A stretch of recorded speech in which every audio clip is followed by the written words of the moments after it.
It's my pleasure to begin today's assembly and help recognize this year's recipient of the John Harrison Magnifitas Award.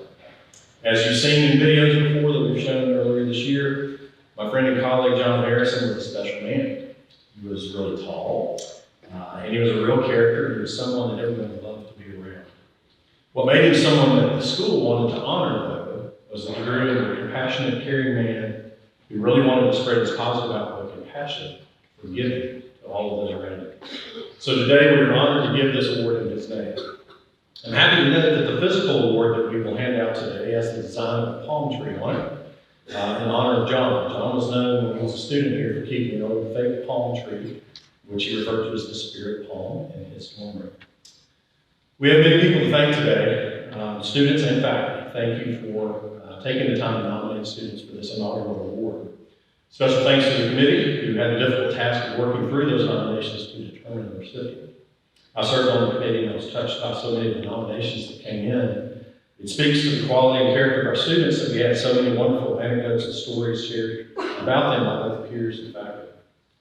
We are really surrounded by some exceptional young people who are having a tremendous impact on their classmates and their communities.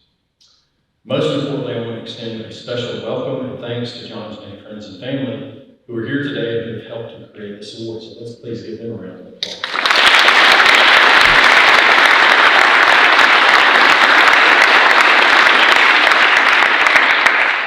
I think it is worth reiterating that it is by design that we give this award today.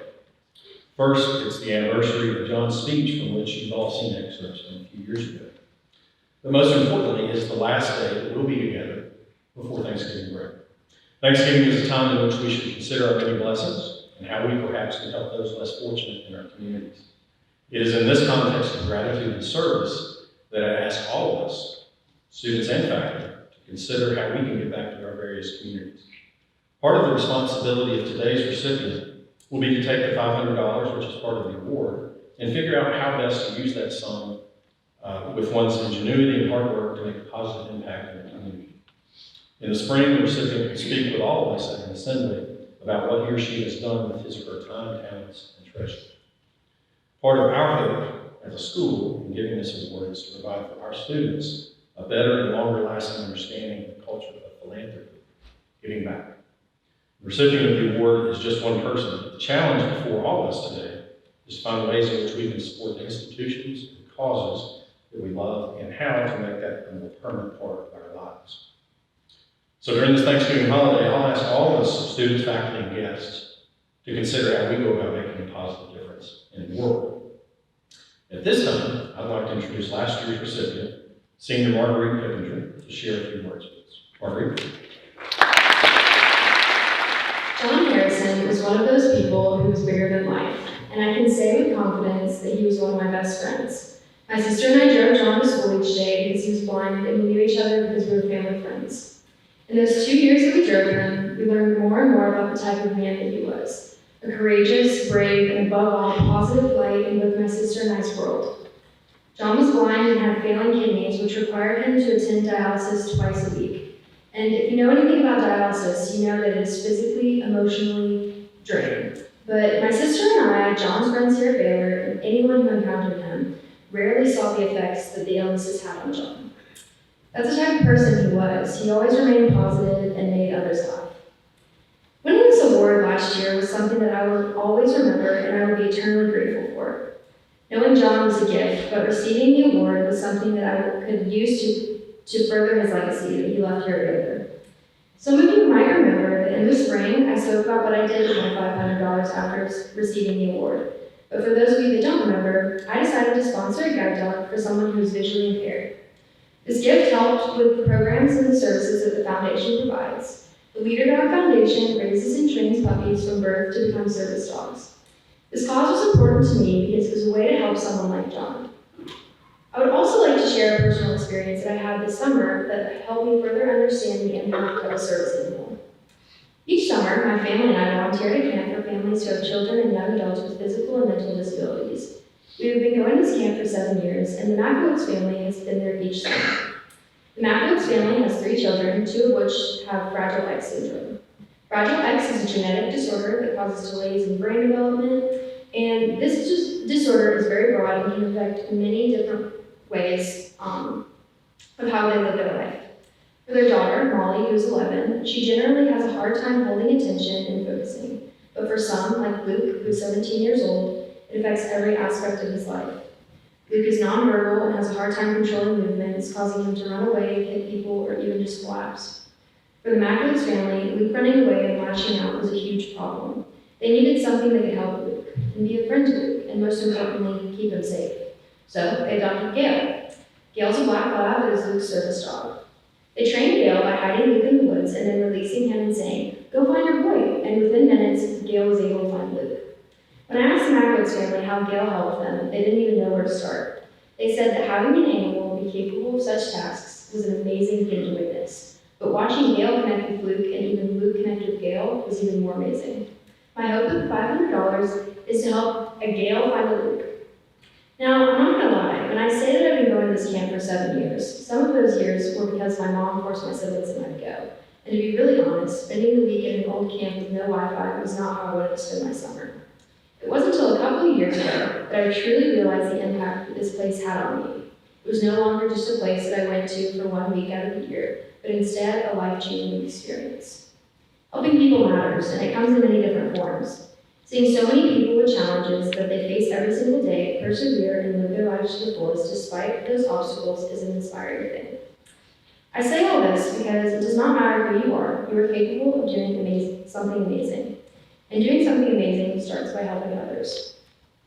But now back to John. This next recipient probably didn't know John, but it really doesn't matter because it's not important that they knew everything about him, but instead how he treated others. It's important that we all know that because if all of us lived like how John did, the world would be a better place. Thank you.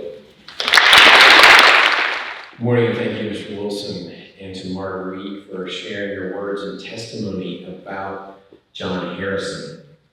Marguerite, you have certainly impressed us all with what you have done with your award, paying it forward for the betterment of humanity. You did exactly what you were hoping someone would do when we thought of this award, and so thank you for that. I also want to thank our guests for being with us today, particularly those members of the Harrison family. See, the Baylor experience is simultaneously an individual and collective experience. Alums from the past connect back to the school by showing up to support current students who will in turn become alums themselves and then come back and support students again. That's our goal and hope for all of you. This is a place where John was always comfortable and at his best. And it's awesome today to be able to honor the man who was the tie between so many members of our Baylor family. This is our second annual award presentation of the John Harrison Magnanimitas Award, named for a great Baylor man who gave so much of himself and to relationships at Baylor. John Harrison was relentlessly positive. He was always selfless. He always put others ahead of himself at every opportunity. So given those qualities, it's my privilege today to honor this year's recipient. Given that we are going to honor those characteristics that were consistently demonstrated by John that you just heard, this year's awardee clearly represents the qualities of magnanimitas, particularly the qualities of positivity and selflessness, always putting someone else's needs above their own. If you have the privilege of knowing this young man, you know that he is beyond deserving of this award. If you don't actually know him, chances are you have seen his infectious smile around campus and most likely are the beneficiary of his kindness and thoughtfulness. He truly represents those qualities of John Harrison. These are qualities that I believe we need to have more of in the world. So it is my honor to award today's second annual John Harrison Magnanimitas Award to Muhammad Wambini.